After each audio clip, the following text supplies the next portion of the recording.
From her earliest days, she terrified those around her by seeking adventure and excitement. As a girl, she was a real-life Pippi Longstocking, building a roller coaster in her backyard and riding a sled through the legs of a passing horse. She believed that women could accomplish anything if just given the chance, and she sought her own fulfillment in aviation. She became the first woman to fly across the Atlantic Ocean, first as a passenger, then as a pilot. She was the first person to fly across the Pacific, broke a dozen different speed records, and became the most famous woman of her time. In 1937, on a highly publicized flight around the world, she disappeared without a trace. To this day, no one knows exactly what happened to her. She is Amelia Earhart, and she is a legend of air power. Amelia Earhart was born in Atchison, Kansas on July 24, 1897. Her father, Edwin, was a charming alcoholic lawyer whose career was on a downward trajectory. Her mother, Amy, was the prim daughter of a wealthy and socially prominent Kansas family. Amelia was raised primarily in her grandparents' home in Atchison. As a young girl, she defied the norms of female behavior. She climbed trees, hunted rats with her .22 caliber rifle, and rode her sled head first downhill. She loved boys' games. When she went to school, she learned how to play basketball and baseball, and then she taught all her girlfriends. They played all the boys' games. She was like the Pied Piper. Whatever she did, all the other kids wanted to do also. When Amelia was 12, she and her sister went to live with her parents in Des Moines. The family was stable for only a few years before the railroad for which her father worked demoted him and transferred him to St. Paul, Minnesota. That move didn't solve any of Edwin's problems. In 1914, unemployed and desperate, he moved his family to Springfield, Illinois, where he abandoned them. Amelia, her mother, and sister Muriel moved to Chicago. At Hyde Park High School, Amelia was a loner, a pretty girl who seemed to distrust the motives of those around her. She was embarrassed by her family's financial condition and embittered by her father's abandonment. In her high school yearbook, she is described as A.E., the girl in brown who walks alone. After she graduated, an inheritance from her grandmother allowed her to attend the exclusive Ogontz School in Philadelphia. On a Christmas visit to Toronto in 1917, she encountered a group of wounded soldiers returning from the war in Europe. She was nearly undone by the suffering she saw, young men rendered helpless by tuberculosis and mustard gas. The encounter changed her life. She enlisted as a volunteer nurse's aide at the Spadina Military Hospital in Toronto and spent the next year tending to the needs of the most desperately wounded. In Toronto, she also had her first real encounters with aviation. Many of the wounded she cared for were pilots, and they regaled the pretty young nurse's aide with stories of their exploits in the sky. On a walk through the countryside with a friend, she watched a group of planes flying overhead, and one of the pilots dived down in an attempt to scare her. Amelia's friend dove for cover, but Amelia stood fast as the plane passed only a few feet over her head. After growing ill herself, she joined her mother and sister in Northampton, Massachusetts, where Muriel was preparing to attend Smith College. Amelia, pursuing her own interest without regard for what anyone else thought, took class in auto mechanics before enrolling in Columbia University in New York. A pre-med major, she was determined to be a doctor, no matter how much everyone else thought she should do the ladylike thing and become a nurse. In 1919, her parents reconciled and moved to California. Amelia left Columbia to visit with them, hopeful that her family would at long last stabilize. On Christmas Day, 1919, her father took her out to Glendale Airport for a ride in a Curtiss Jenny. It was his Christmas present to her. And she got in the airplane and took the ride, and records later that as soon as she did that, she was absolutely convinced that this was the outlet that she'd been looking for all of her life. The girl who had always enjoyed climbing high and taking risks, who could never go fast enough or have enough of an adventure, didn't return to college. She announced to her parents, "I think I'd like to fly," and went looking for a job to pay for flying lessons. For the next year, she worked as a file clerk, an office assistant, a photographer, and a truck driver. She searched for and found a female flight instructor, convinced that she would learn faster if taught by a woman. She eventually signed up to take lessons from Nita Snook, one of the first female pilots in the country. They were about the same age, and they had pretty much the same background, and they'd both gone to college, and they were fast friends for a while, but actually Netta thought that Amelia took too many risks, and she thought she was foolhardy. On December 15, 1921, Amelia Earhart passed her pilot's test and was issued her very first license to fly. Her mother and sister helped her buy her first airplane, a Kinner Airster that her flight instructor, Nita, thought was too dangerous to fly. But Earhart could not be dissuaded, and for the next 3 years, she flew every chance she got. As the roaring 20s roared around her, Earhart got her kicks taking chances in the air over Southern California. Now, being a female aviator wasn't exactly acceptable at that time, but it was more acceptable than grabbing hold of the jazz age and becoming one of the flaming youth and drowning in bathtub gin, which was something that her Victorian upbringing simply would not allow.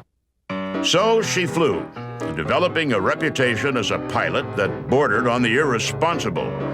She buzzed her friends on the ground, turned terrifying spirals through the air over Los Angeles, and even flew her plane between telephone wires for the sheer exhilaration of taking a risk. And it didn't seem to matter who disapproved of her actions.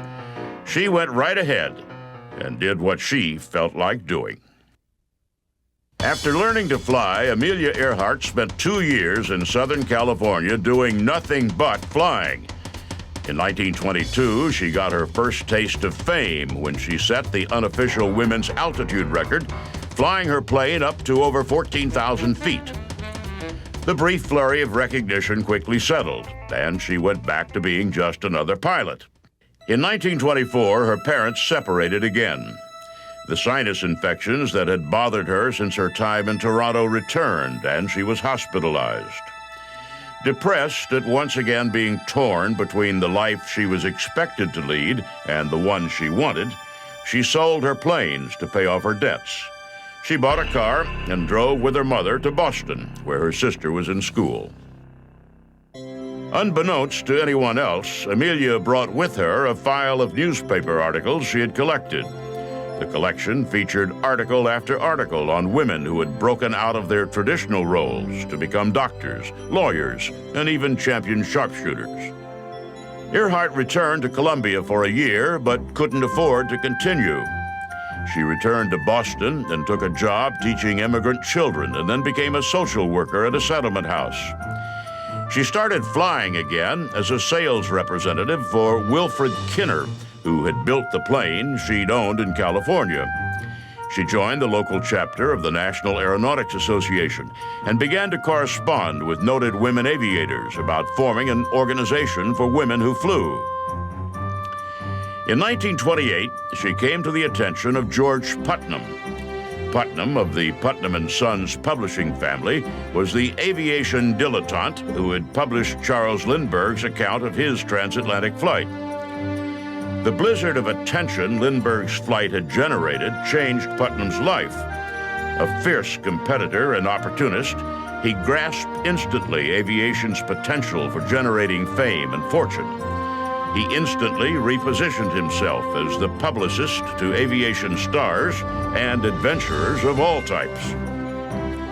It has been said of generals that they are always preparing to fight the last war. The same thing can well be said of publicists like Putnam. They're always preparing to recreate the last craze.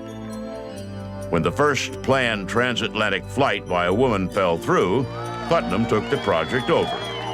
He contacted Amy Guest, the wealthy heiress who had originally planned to make the flight. He convinced her to let him use the Fokker F-7 she had purchased and outfitted if he could find a suitable female to make the flight. Actually, it was his representative that found Amelia Earhart in Boston, was just absolutely bowled over by her.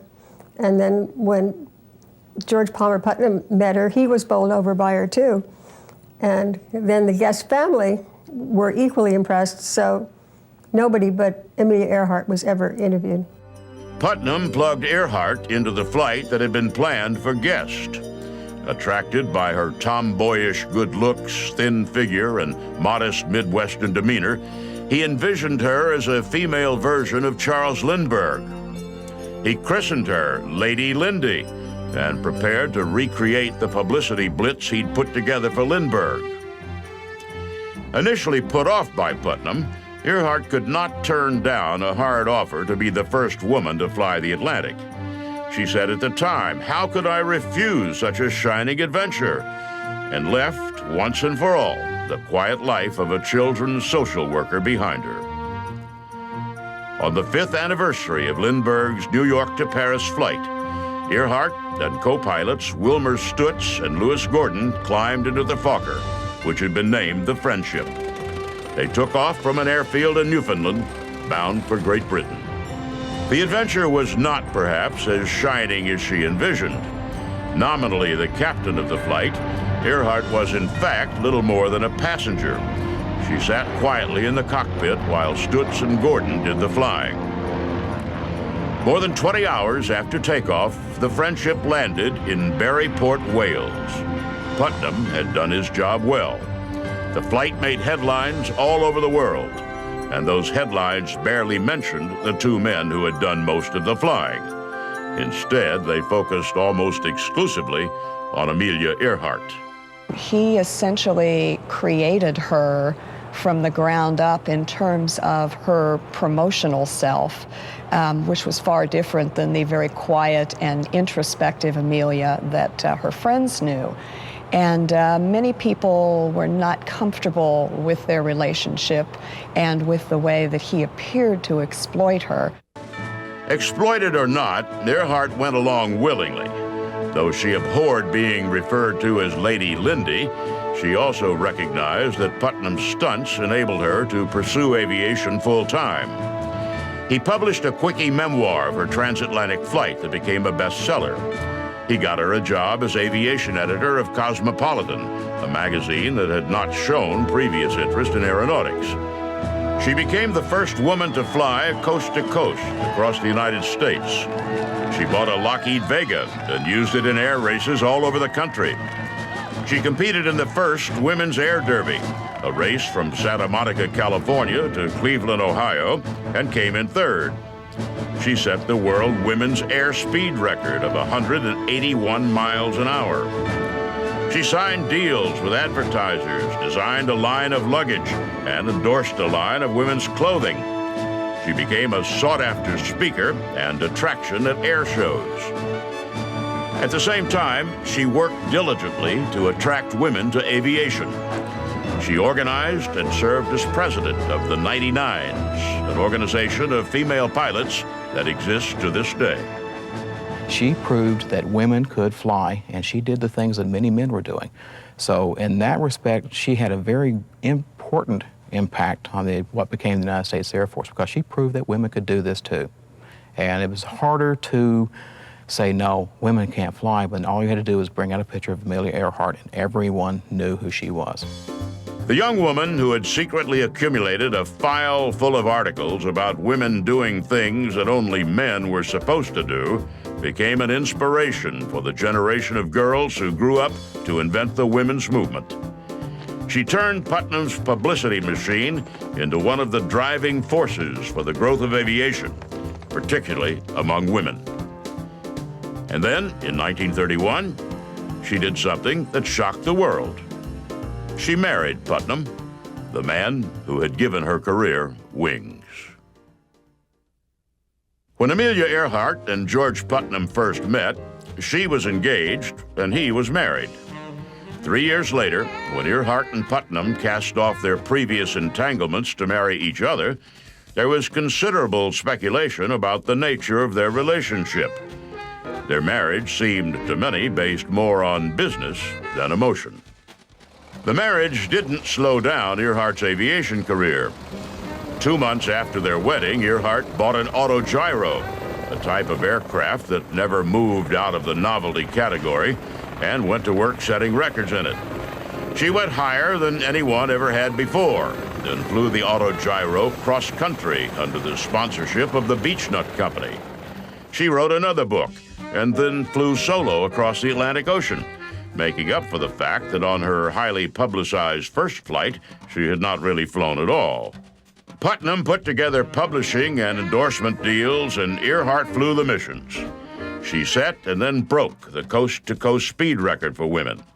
She became the first person to fly from Hawaii to the mainland, a flight hyped by Putnam as the first flight across the Pacific, though it covered less than half the ocean's diameter.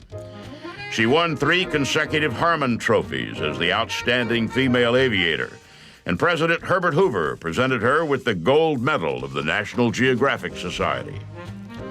She flew solo from Los Angeles to Mexico City at the invitation of the Mexican government, and on the return trip became the first person to fly non-stop from Mexico City to Newark.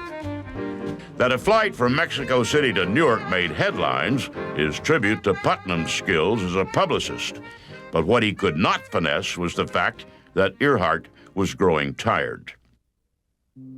As her activities in support of women had grown more important to her, flying had become less. As a consultant to Purdue University, she had seen co-ed enrollment skyrocket just by her mere presence on campus. A generation of girls that she had inspired was coming of age, and she no longer felt the need to prove herself by flying made-up missions for the newsreel cameras.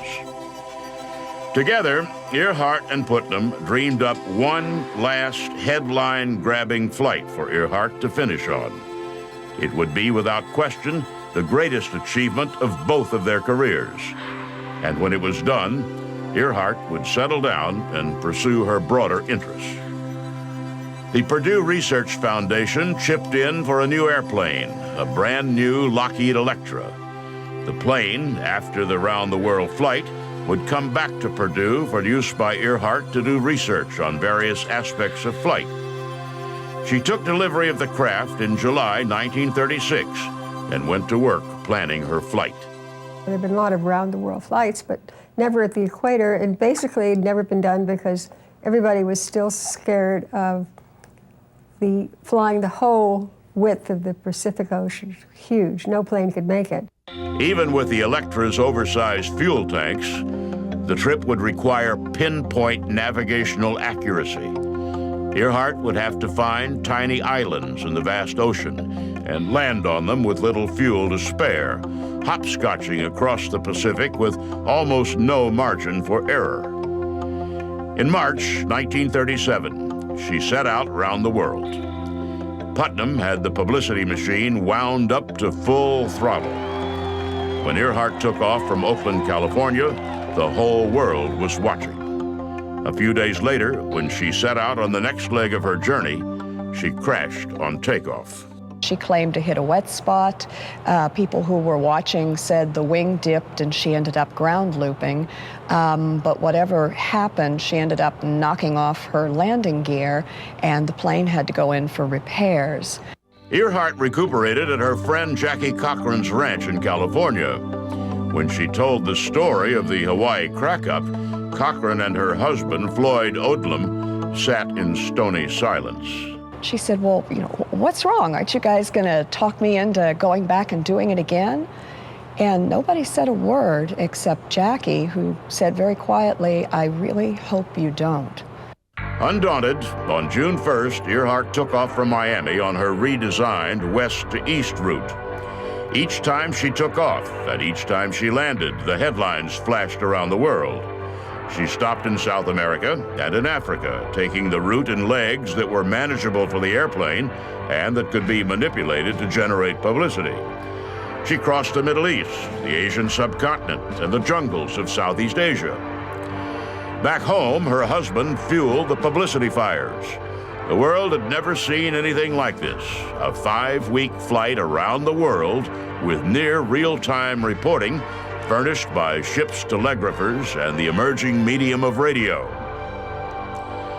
On July 2nd, 1937, Earhart and her navigator, Fred Noonan, took off from the landing strip at Lae, New Guinea, headed for tiny Halland Island. It was without question the hardest leg of her journey, a long flight that had to culminate at a speck of land barely 20 feet above sea level and more than 2,500 miles away. It was the last anyone saw of Amelia Earhart, her navigator, and the Lockheed Elektra. Of course, nobody knows for sure what happened. If you were to have asked her friend Jackie Cochran, who claimed to be psychic, she believed that she got a psychic picture of Amelia floating in the ocean with her airplane not too far off Halland Island for about 3 days before she and Noonan and the plane finally sank. President Roosevelt ordered the largest, most expensive search and rescue operation the world had ever seen. For weeks, Navy ships and aircraft scoured the area around Halland Island, but nothing was ever found of Amelia Earhart. Ever since, different theories have been advanced about what happened.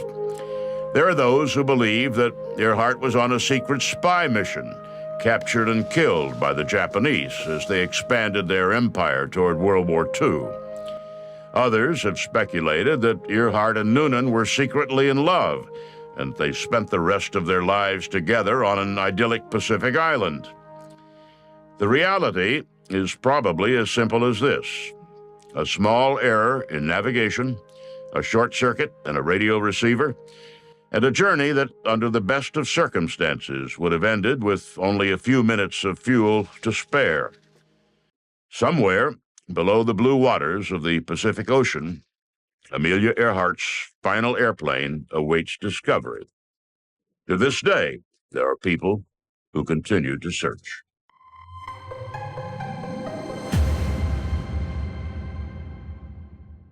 If you enjoyed this video, please remember to like and subscribe. And as always, thank you for watching.